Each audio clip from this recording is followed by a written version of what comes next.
So this is the fourth video in the Harry vs. Percy series, and this is the second Harry Potter book. For those of you that haven't seen any of the other videos, there should be a playlist somewhere on the channel. Other than that, the format to how these videos are going to get broken down are in the description video if anyone's confused. And next week I'm going to be doing the Sea of Monsters. There's also a schedule in the comment section if anyone else wants to follow along. And let's just get right into it.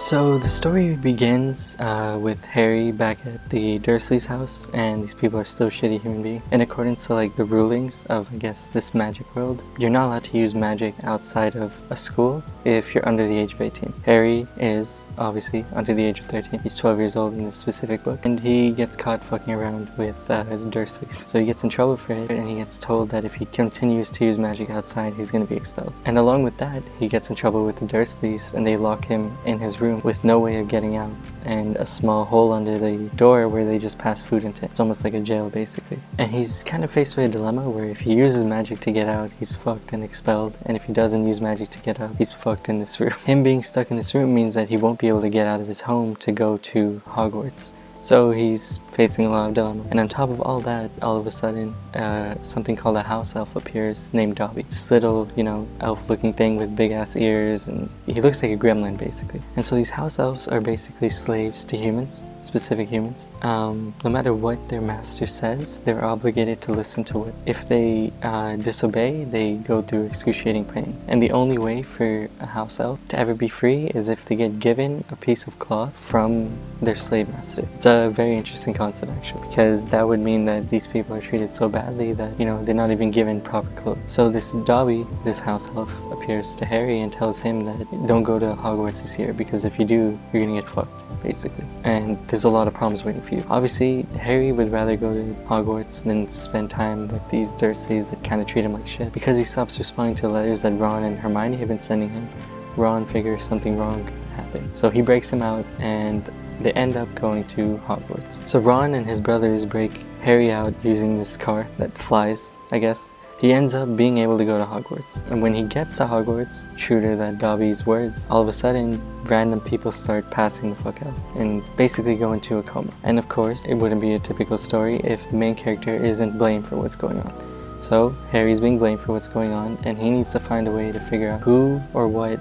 is making all this happen. Why is it that like random people are basically going into comas? And so that's what the whole introduction is. The actual introduction was way more fast-paced than the previous one, because there's a lot of exposition that had to be done, because there was a lot of exposition that had to be done in the first book that wasn't necessary here, because you already know this story and all you really need is like a few paragraphs of like summary from the last book. So because of that, it was a lot faster paced, and the intro in this was way faster at addressing what the problem is than the previous book. In the previous book, you don't really know what the problem is until maybe like 100 or 100 and something pages into the story, but in this case you know the problem by the 50th or 60th page. You already have a premonition before too because of Dobby, and you just know shit is going wrong. Going off of that though, what I also really liked was that the way the world is explored in this first section was really good. You get introduced to a bit more of the lore, and in that lore you realize later on that the things that are being introduced in the beginning aren't for nothing. Small details always mean something later on. In the introduction, these things get touched on, and it was really well done how it got going really fast versus its previous predecessor. So I think overall, the introduction is like a 7 out of 10. It still is, a bit too slow in sections, but that doesn't mean it's bad again. I just feel like a little bit more, I feel like starting off more with like a big hook to what it is that's gonna happen at Hogwarts would have been better, but I don't really think it would have changed too much. I think it was fine just the way it is, but if a bigger bang or a bigger hook was there in the beginning, it would be better at keeping the reader's interest throughout the story.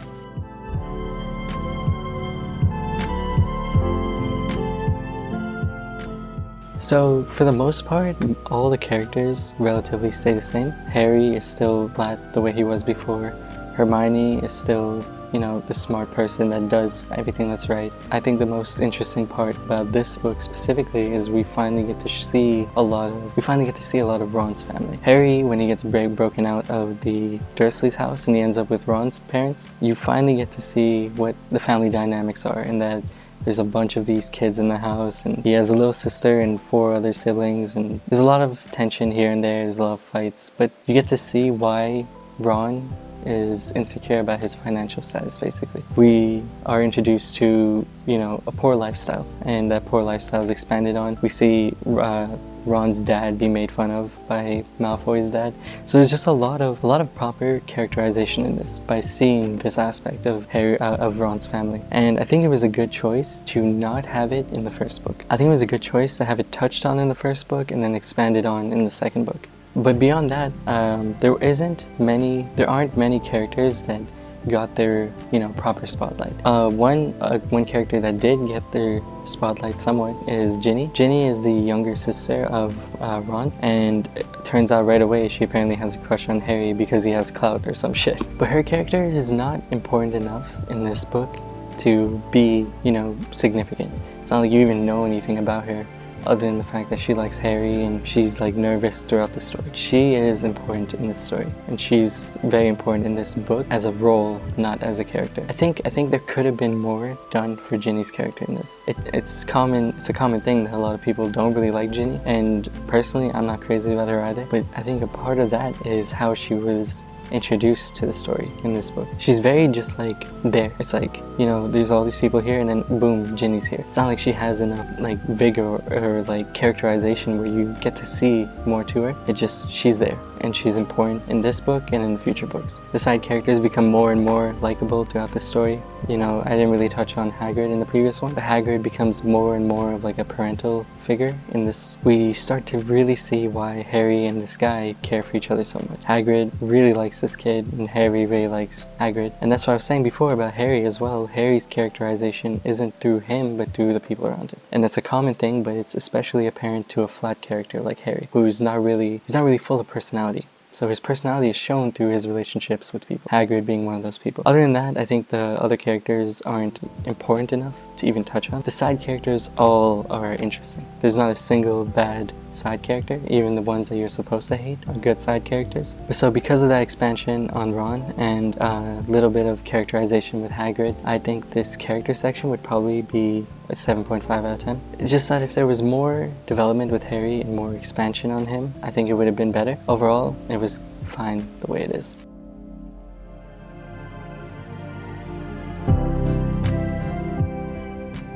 Now, as for the plot section, the middle section of the book, I really enjoyed how the world was shown in Harry Potter specifically, because you're introduced to it in a niche setting. Hogwarts is very niche. It's very, you know, contained. It's very contained. It's very, you know, finite in a sense. In this one little box, you're shown a lot of the world on the outside, which is very interesting.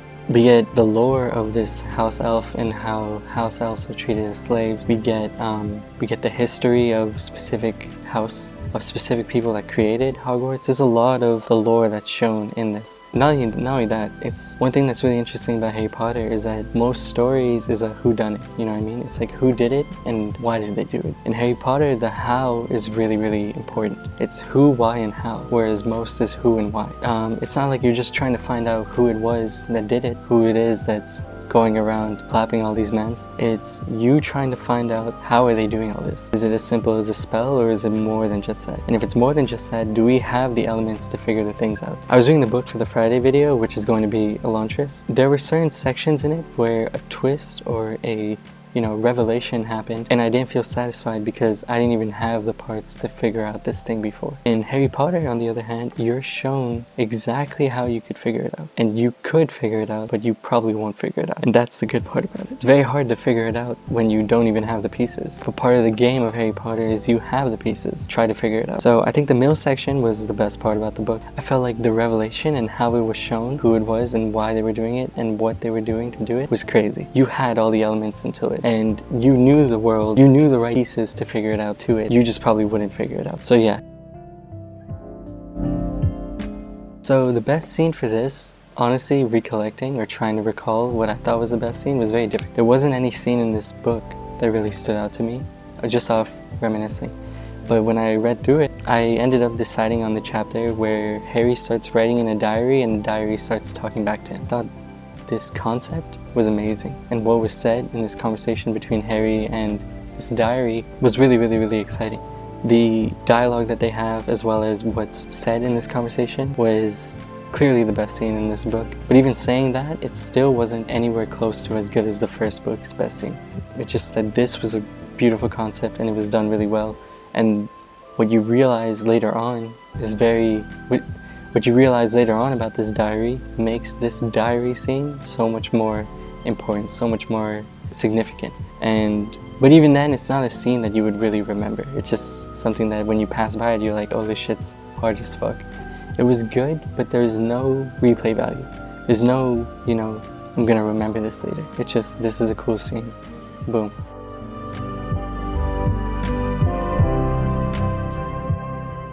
Just like the first book, this conclusion has the same problems. Nothing changed. It feels as though this book could have ended right here and nothing would have. But in saying that, this ending's better than the previous one because in the end, they're shown a scene where Dobby ends up getting freed. You find out in the end, Dobby's your boy all along and he wasn't just trying to fuck with Harry. He was, genuinely worried about him. Even though Harry doesn't really know who this elf is. Elvis. Harry doesn't know who this elf is. And seeing his freedom was very, cathartic. But I didn't like how that happened, how he got freed. It was just so dumb. Like, just thinking about it, just so dumb. Imagine I don't even want to explain it. It was just dumb. I just thought it was dumb. The way he got freed. I feel like, and again, I gotta keep reminding myself, it's a children's book. But it just that is like the only thing that is like, what the fuck? Like, that really just happened? I don't know. It was just stupid. Anyway, but other than that, the ending it's not an ending where you need to read the next book. You just have to know what happens next. It's an ending where it's just like, it is what it is. This is how the whole story wraps up in this book, and boom. There's an overarching thing in this story, but it's not enough to keep you interested, personally. The overarching plot to this thing, this shit that's going on with Voldemort. It's not interesting enough to make you go, boom, I gotta read the next book. And that's probably the case for the first 3 books, really. But this book, along with the first book, both had the same problem. And that's it. Next week, I'm going to be doing the Sea of Monsters. And again, if there's anyone that's confused by anything, just go to the description. It has the schedule down there. And hopefully you stick around if you like what you see.